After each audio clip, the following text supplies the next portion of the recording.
I'm Matt Williamson. We're going to give a listen to one of the best vocal bands of the 1960s. It's Spanky and Our Gang, and we're going to look at their history and some of their key tracks here on Pop Goes the 60s. But I'd like to get to know you. Yes, I would. Lazy day, just right for loving away. Sunday will never be the same. Yesterday's rain brings tomorrow's pain. Falling round my head, those feelings I dread, and it might begin to reach you. Why we give it that? If you appreciate good vocal harmony, you're going to really love this band. They belong in the same category as groups like the Association, Mamas and the Papas, Peter, Paul and Mary, the Free Design, among others. One thing that I've noticed about some American groups is the producers really took great pride in arranging very crisp and clean vocal harmonies. And we don't really hear that as much in England. The Beatles had great three-part harmonies when they chose to use them. You had groups like the Zombies and the Hollies, even the Searchers, but you really didn't have the vocal groups that you had in America. One of the reasons why the American groups sound so much better have to do with technology. Now, for example, in 1965, the Byrds cut their first album, Mr. Tambourine Man, on an 8-track tape machine. Now, the Beatles didn't start using 8 tracks until midway through the White Album. So there's this disparity in quality and in technology and equipment that they used. I think that gave the Americans a great advantage with vocal harmony. The story of Spanky and Our Gang begins in Peoria, Illinois with Elaine McFarlane. In her teens, she was drawn to Chicago, to the folk clubs and the coffee houses, and started performing at the Fickle Pickle, which was a blues and jazz club where she developed quickly. She eventually moved over to the Birdhouse where she sang some jazz and did that at night while she worked at Saks Fifth Avenue during the day. She eventually joined the Jamie Lynn Trio, who performed in the style of Lambert, Hendricks, and Ross. And from there they got a gig at the Playboy Club. Now the Playboy Club, they only had 3 locations in the country at that time, one being New York, New Orleans, and Chicago. She eventually joined the New Wine Singers, and they were playing at Mother Blues in Chicago, run by a guy named Curly Tate. Not long after that, she moved west to the Los Angeles area in Nichols Canyon, and she took a job at Doug Weston's Troubadour, where she started to rub shoulders with future members of the Byrds and the Association, the Dillards, and a bunch of other folkies. By the winter of '65, she found herself in Coconut Grove, Florida, where she met 2 people. One was Nigel Pinkering, and the other was Paul Osbach, and this was the germination for a new group. And also about the time when Elaine acquired the name Spanky after the Our Gang character. The 3 of them wind up back in Chicago, and Curly Tate, who's now running the London House, asked them to be the opening band for some of their jazz acts. And at this time, this was kind of a beatnik crowd, and they were kind of a comedy jug band type of act. They did some folk, and it wasn't really a good fit with the beatnik crowd, but they started to hone their craft a little bit. At this point, Spanky was playing washboard and jug, and Osbach was playing stand-up bass and kazoo, and Pinkering was on guitar. As they continued to improve, they added Elaine's friend Malcolm Hale on guitar, and at this point they became a 4-piece band, and they could start to do more harmonies and be more like a full band. And it wasn't long before they attracted Mercury Records, who was based in Chicago, and they were signed to a contract. Now, Curly Tate at this point, the club owner, became their manager, and Jerry Ross, the assigned producer, spent several months with them, getting them sharp, getting them rehearsed so that they could record their first single. I'll send you all my love every day in a letter, sealed with a kiss. You tell me that you've got everything you want, and your bird can sing, but you don't get me. Lying won't make any difference now. Tears won't. So now officially billed as Spanky and Our Gang, you could kind of hear that the band was a little bit green in the studio, and Ross brought in a new song for them called Sunday Will Never Be the Same.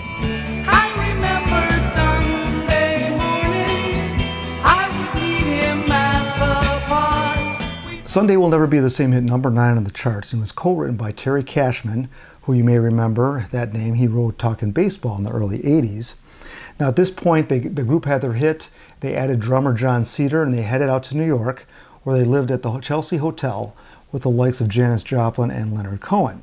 So they started doing the college circuit and started opening for acts like George Carlin and Richard Pryor. It's like taking a trip through the hills on fast turning wheels that stop your heart still. So long as you both got to stay here on earth, there's nothing like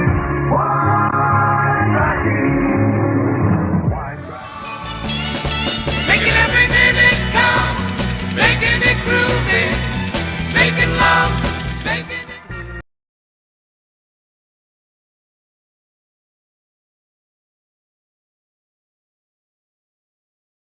So they recorded their first album, a self-titled album called Spanky And Our Gang. Kind of a nice package here, a great gatefold album.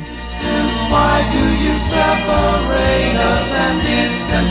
Why do you aggravate us so? Cherry blossoms lose their bloom in the autumn. You lost your cool in the fall. You stumbled. And some very good songs on here and very good vocal arrangements. However, they were a little bit dissatisfied because some of the songs were a little bit trite. If you could only be me and see how wonderful you are. My bags are packed, I'm ready to go, standing here outside you. Now during this time they were touring with the likes of the Bee Gees, the Fifth Dimension, the Turtles, the Association, and they wanted to push to do their next album, but to do so they wanted to change their producer. So they brought in two other Mercury staff producers, Stuart Scharf and Bob Dorrell. And both of these guys must have had some very good vocal background because that's an area they wanted to improve upon. And Bob Dorrell was the guy who in the 1970s was the mastermind behind the Schoolhouse Rock educational cartoons. Conjunction, junction, what's your function? Hooking up words and phrases and clauses. 3 is a magic number. Yes, it is. It's a magic number. Now for this album, Oz Bach, the bass player, had left the group and he was replaced by Kenny Hodges on bass, and they brought in another guitar player to make it a 6-piece band. His name was Lefty Baker. Now both these new players were both composers and very good singers. Well, I'd like to get to know you. Yes, I'd like to get to know you. Sunday morning, sun shining from your eyes. So overall, this album has a little bit of a darker feel. The vocals they're more confident in their vocals, and the production is a little bit better than on the first album. Where's that sound coming from? Far away, a distant drum. If I could only. As far as I've seen today, the only stop is in between.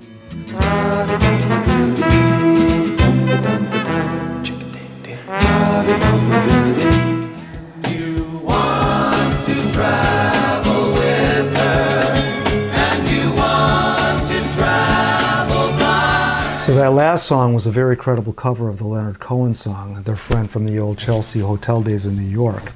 So the next album, they got even more adventurous. Now these vocals on here, these songs are blended together and there's a lot more different time changes in every song. This album's called Without Rhyme or Reason, Any Way You Choose.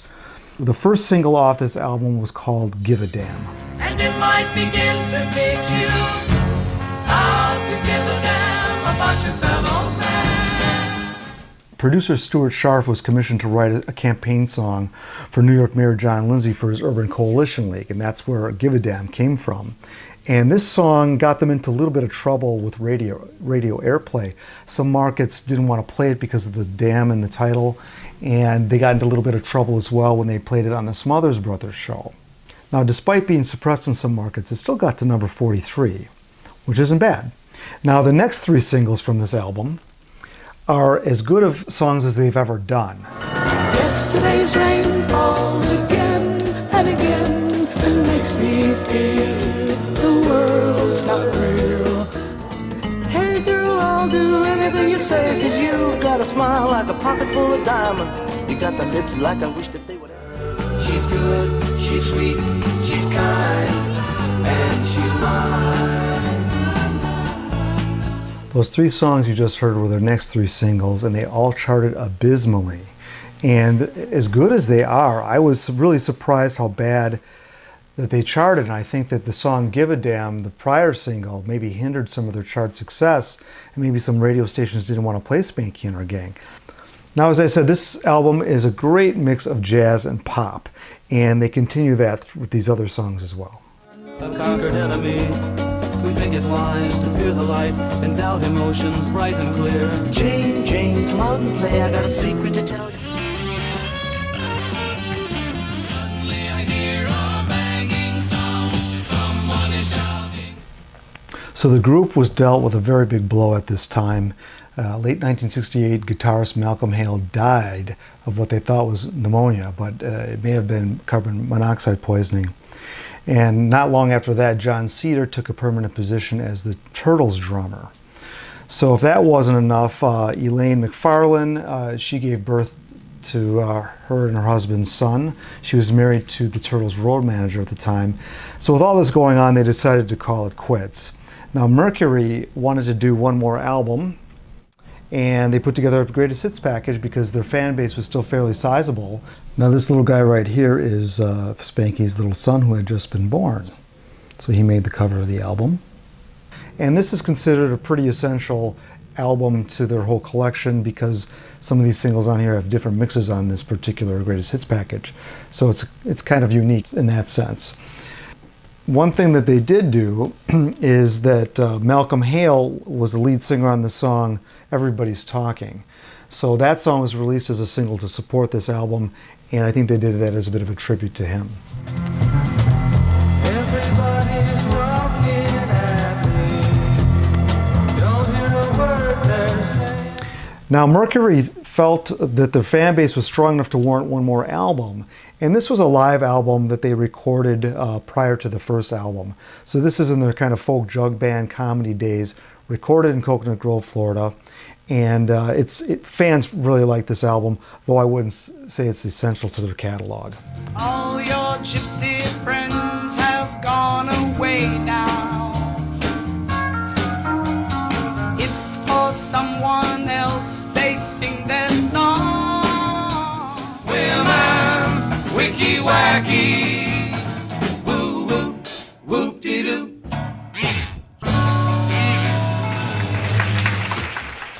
Another album you may want to check out, this came out in the 80s. This is a different best of on Rhino.